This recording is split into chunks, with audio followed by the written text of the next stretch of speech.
How you doing, my aristocrats? Hope you're all doing well. Today's video is going to be a little bit about a realization that I made along my NoFap journey, particularly on this streak. So I'm on day 37, I believe, right now, and there's something that I had realized along this journey. So I used to be very, very much of a dork, especially in high school, especially in like early college and everything, and I would get comments about it all the time. Unfortunately, I was very socially awkward and everything, and this was before I discovered NoFap, anyways. So I would get comments on that. I would negative comments, unfortunately, and I would just be generally dorky all around. And I used to just think to myself, I guess this is the way I am. I guess this is who I am. I guess this is like who I'm meant to be or whatnot. But when I started doing NoFap, when I started improving myself and I discovered the self-improvement and NoFap community, and I really started to work on myself, I made a realization that, wait a minute, I could be so much more than this. I could be so much more than what other people think I am, or what I currently am, and whatever the hell.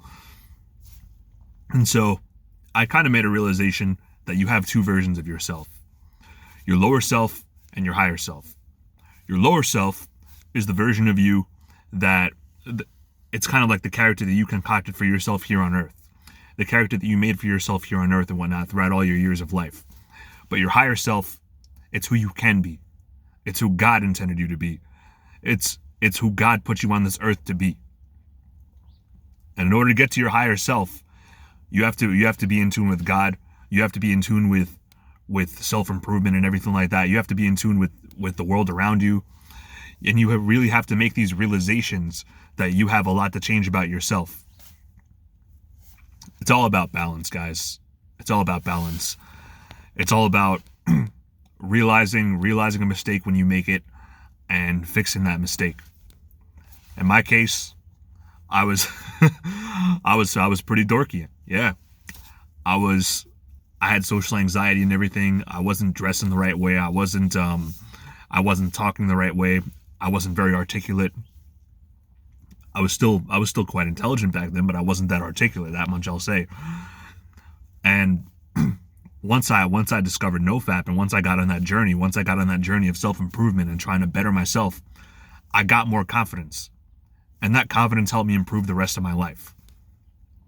I still have a lot to work on, that's for sure, but I'm working on it, and I have the motivation and the drive to work on it, and you can too.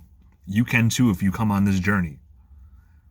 But the thing is that once you take the first step on this journey, there's no turning back. You'll get to see a version of yourself that you've never seen before, a better version of yourself.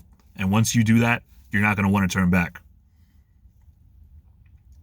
So it kind of brings me back to what I was saying, that it's all about balance. It's all about finding that balance within yourself, within the universe, within God, all that kind of stuff. And I was having a conversation with one of my friends the other day. We were talking about like jocks and nerds or whatever the fuck. And basically what happened is so as you know, I come off as a little bit of a nerd, but the thing is that I was telling him that I try my best to balance my qualities, to balance between being more athletic and being more nerdy or whatnot, because there's qualities of both that you should have. Nerds, they're very passionate about things. One thing in particular, or a couple of things in particular. It may not always be the right thing, but it may not always be something productive, but I mean, it's good to be passionate about something. It's good to really, really know about something. But the one thing that nerds really neglect or whatnot is taking care of their bodies, taking care of themselves. And that's where you got to get some of the qualities of an athlete. You have to take care of your body. You have to take care of your soul. You have to take care of yourself. Because if you don't take care of yourself, it's going to affect your mental health. And your mental health is the most important thing. Your mind is much more powerful than you think. And mental health is really pushed to the sidelines nowadays, unfortunately, but it shouldn't be. It shouldn't be pushed to the sidelines. That should be prioritized. That should be number one. That should be the number one reason why you do NoFap, why you do self-improvement, why you start making all these improvements in your life. Because you need to improve your mental health. If you don't improve your mental health, you can't improve the rest of your life. Your mental health, your mental clarity, that's what gives you the strength and the motivation to improve the rest of your life. Take it from me. Back when I was like 16, 17, part of 18, I was depressed.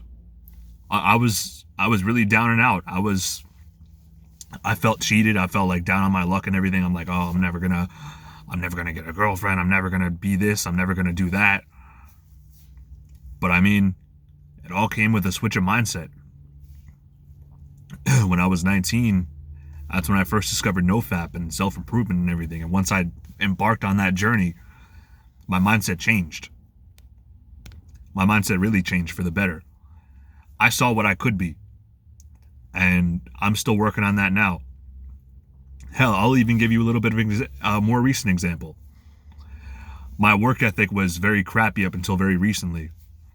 But along this NoFap streak, the one that I'm currently on, it kind of gave me that little boost of clarity and of mind to improve on that. And I will say that I've been working very, very hard to improve on that. I've been getting up a lot earlier. I've been going to the gym consistently. I've been getting my schoolwork, my assignments done, my job applications, everything else that I need to be getting done, I'm getting done. I'm being productive. That's what NoFap can do for you. And once you're on that journey, as I said a bunch of previous times before, you have to balance. You have to know who you are. You have to know your core tenets and your core values, but you have to get rid of bad habits. Because you can't change who you are. You can't really change your core values and tenets and whatnot. That's what's instilled in you. It can change, but it's very rare that it does. What you can change, however, are habits. And habits are what people mistake as being a part of themselves, being a part of their character. Like, oh, I'm characterized by this, or oh, I'm this or that because I do this. No, habits can change. You don't have to stay. You don't have to stay down there. You can change your bad habits, and you could be up here. Habits are not a part of you. Habits, they can certainly make your life better or worse, but they're not a part of who you are. I mean, if you have good habits, you could identify with those for sure. But if you have bad habits, it's making your life worse. It doesn't have to be a part of who you are. You can change that. Anyways, guys, back to the original point. Yeah. You have your lower self and your higher self. And in order to be in tune with your higher self, you have to realize that you have a lot of changes to make. You have to realize that you have a lot of improving to do. You have to really think about what you need to improve on. You really need to think about that, and you need to acknowledge it, because acknowledging is the first step. Acknowledging is half the battle. Acknowledging a mistake is a key on the road to fixing it. Well, that's going to be it for this video. Hope you all have a good one, and I'll see you guys on the next one. Peace.